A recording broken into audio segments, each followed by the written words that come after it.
Keputusan Syahrini untuk meninggalkan dunia hiburan usai menikah dengan Reino Barak memang cukup membuat publik terkejut.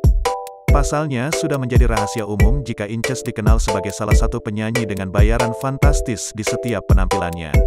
Tak heran berkat keputusannya tersebut, banyak netizen yang bertanya alasan Inces lebih memilih untuk ikut Reino Barak ketimbang bekerja dengan penghasilannya yang ditaksir mencapai angka miliaran rupiah.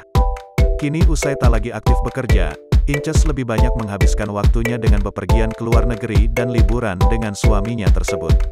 Selain menjadi wujud pengabdian serta setianya pada Reino Barak, lewat unggahan story di akun Instagram pribadinya Rabu tanggal 11 Mei tahun 2022 Inces mengungkap keutamaan menaati suami.